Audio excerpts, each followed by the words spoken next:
Halo semuanya, Namo Buddhaya. Berjumpa lagi dengan saya, Cia Wilson. Kali ini kita akan membahas tentang pencapaian penerangan sempurna.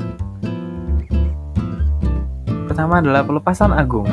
Setelah melihat 4 peristiwa dan anaknya telah lahir, pada malam harinya, ketika seisi rumah sedang tertidur pulas, Pangeran Siddhartha mengajak Channa dan kudanya Kantaka meninggalkan istana menuju tepi sungai Anoma. Di tepi sungai ini, Pangeran Siddhartha memotong rambutnya, melepas semua perhiasan yang ada pada tubuhnya, dan diberikan kepada Channa untuk dibawa pulang ke istana untuk diberikan kepada ayahnya.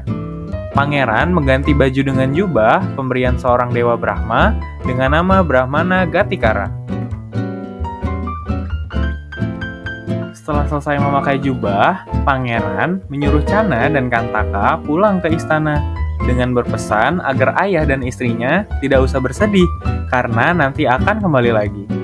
Setelah itu, Pangeran Siddhartha menyeberangi sungai Anoma dengan 2 langkah kaki saja.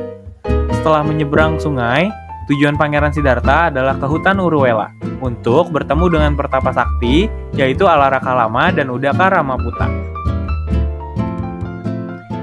Bertemu dengan pertapa.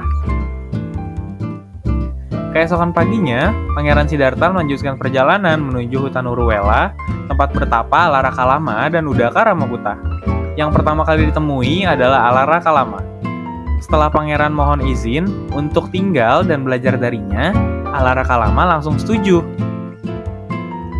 Dalam waktu singkat, Pangeran telah menguasai pelajaran yang diberikan, yaitu meditasi, hukum karma, dan kelahiran kembali atau Pundabawa. Lalu, ia mengajukan pertanyaan kepada gurunya tentang bagaimana cara membebaskan semua makhluk dari usia tua, sakit, dan kematian. Setelah mendapat jawaban dari gurunya, Pangeran tidak puas, lalu meminta izin untuk melanjutkan perjalanan. Selanjutnya, Pangeran Siddhartha menemui Udaka Ramaputa. Setelah meminta izin untuk tinggal bersama, Pangeran mendapat pelajaran tentang meditasi tingkat tinggi hingga mencapai arahat. Namun, tak lama kemudian, merasa apa yang dicari belum didapatkan jawabannya, maka Pertapa Gotama mohon izin untuk melanjutkan perjalanan. Walaupun telah dilarang oleh gurunya, namun Pertapa Gotama tetap melanjutkan perjalanannya. Setelah sampai di hutan Gaya, ia bergabung dengan 5 pertapa yang terlebih dahulu berdiam di hutan ini. Pertapa Gotama langsung mengambil tempat duduk di bawah pohon sala kembar menghadap ke arah timur dengan beralaskan rumput pemberian seorang tukang rumput bernama Sotia. Di tempat ini, Pertapa Gotama bertapa menyiksa diri dengan berbagai cara, namun tidak mendapatkan hasil apapun. Pertapa Gotama mulai sadar bahwa cara yang digunakan adalah salah. Lalu, ia mulai mandi, makan, dan minum untuk mengembalikan kesehatannya. Namun, usaha ini ditentang oleh kelima temannya dengan mengatakan ia adalah pertapa yang gagal. Kemudian, ia ditinggalkan. Dengan bertapa seorang diri, ia mengalami keadaan yang menjenuhkan dan membosankan. Bahkan sampai terlintas dalam pikirannya, ia akan mengakhiri bertapa. Melihat kesempatan ini, Mara, makhluk jahat, bersukacita, lalu dengan bala tentara yang sangat banyak, ia menghampiri Pertapa Gotama. Dengan mengutus seekor gajah Girimekala dan banyak lainnya yang siap menghancurkan Pertapa Gotama. Melihat situasi seperti ini, para dewa yang tadinya menemani, lari meninggalkan Pertapa Gotama seorang diri. Berbekal dengan 10 paramita yang telah dilatihnya, Pertapa Gotama mampu mengalahkan Mara tersebut. Senjata yang dilempar berubah menjadi payung yang siap memayungi Pertapa Gotama. Seorang pengembala domba bernama Sujata dan anaknya Nanda berjasa memulihkan kesehatan Pertapa Gotama dengan memberikan semangkuk susu segar dari dombanya. Pertapa Gotama sekarang mulai nyaman dengan keadaannya. Lalu, ia merubah cara bertapa dan mengamati tubuhnya secara terus-menerus, hingga tercapai ketenangan luar biasa. Pertapa Gotama bermeditasi menggunakan objek Anapanasati, atau keluar dan masuknya pernafasan, hingga mencapai kesempurnaan dan menjadi Buddha. Pertapa Gotama menjadi Buddha pada bulan purnama, bulan Mei, di bulan Waisak, di hutan Gaya, tahun 588 sebelum Masehi, ketika ia berusia 35 tahun. Permohonan Brahma Sahampati. Brahma Sahampati turun dari alam Brahma, memohon agar Buddha mengajarkan Dharma. Brahma Sahampati dengan tubuhnya yang bercahaya terang, tiba-tiba turun dari alam Brahma dan berdiri di hadapan Buddha. Setelah memberi hormat, Brahma Sahampati pun berkata, "Demi belas kasihan kepada para manusia, semoga Tathagata berkenan mengajarkan Dhamma. Meski Dhamma dalam dan sulit, namun di dunia ini ada juga orang-orang yang dihinggapi sedikit kotoran batin, sehingga dapat pula mengerti Dhamma yang akan diajarkan."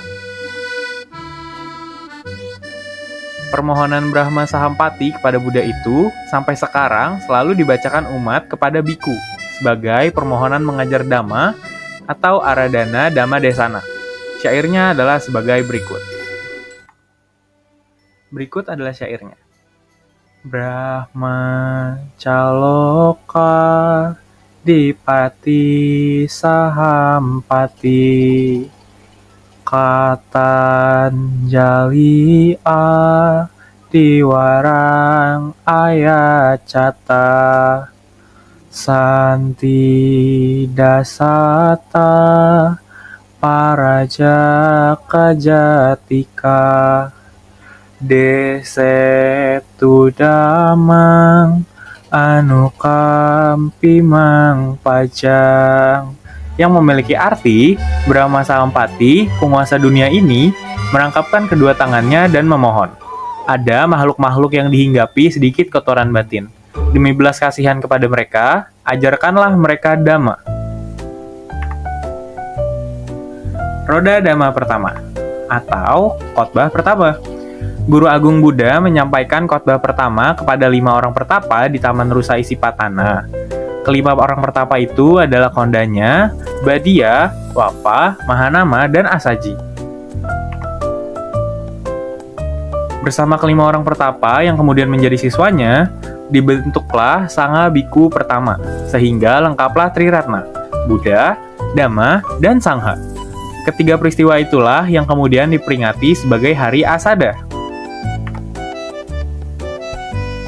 Hal penting yang dapat kita petik melalui momentum peringatan Hari Asada adalah makna dari khotbah pertama yang disampaikan oleh Guru Agung Buddha. Khotbah pertama pada Hari Asada itu dikenal dengan nama Dhammacakkappawаттana Sutta, yang berarti pemutaran roda Dhamma. Pengajaran atau khotbah pertama Sang Buddha tersebut membahas tentang pertama, jalan tengah atau jalan mulia berunsur 8. Yang kedua, 4 kebenaran mulia. Jalan tengah atau jalan mulia berunsur 8 terdiri dari pengertian benar, pikiran benar, ucapan benar, perbuatan benar, mata pencaharian benar, daya upaya benar, perhatian benar, dan konsentrasi benar. 4 kebenaran mulia terdiri dari kebenaran tentang duka, kebenaran tentang sebab duka, duka samudaya, kebenaran tentang lenyapnya duka, duka niroda, dan kebenaran tentang jalan berunsur 8 menuju akhir duka, atau duka niroda gamini patipada maga. Pada akhir khotbah ini, salah satu dari kelima pertapa tersebut, yang tertua bernama Kondanya, mencapai tingkat kesucian batin yang pertama, atau Sotapanna, atau pemasuk arus, dan ditahbiskan sebagai biku pertama. Demikian juga keempat pertapa lainnya. Guru Agung Buddha mengajarkan kepada umat Buddha untuk membebaskan diri dari penderitaan dan meraih kebahagiaan sejati.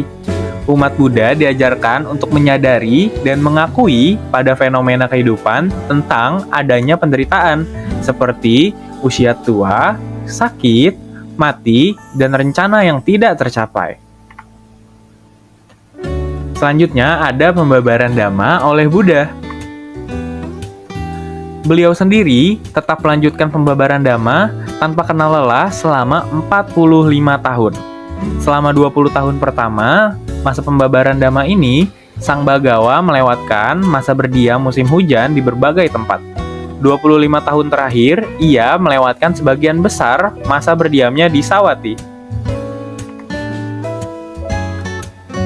Buddha Mahaparinibbana. Setelah Sri Bagawa menyampaikan pesan terakhirnya, seluruh hutan Sala menjadi sunyi dan senyap. Sri Bagawa memasuki jana pertama. Setelah keluar dari jana tersebut, ia memasuki jana kedua, ketiga, lalu keempat. Lalu ia memasuki tataran ruang nirbatas, tataran kesadaran nirbatas, tataran tanpa ada apapun, serta tataran bukan pencerapan maupun bukan tanpa pencerapan. Setelah itu, ia mencapai dan terserap dalam padamnya pencerapan dan perasaan.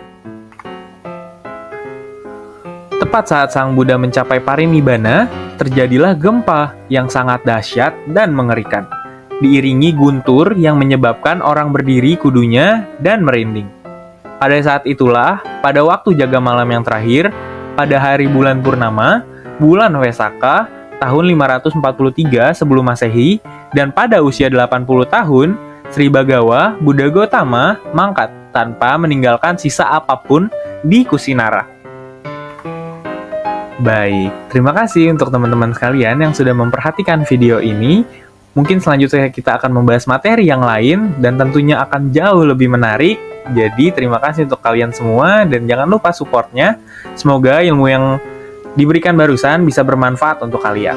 Namo Buddhaya semuanya, saya pamit undur diri.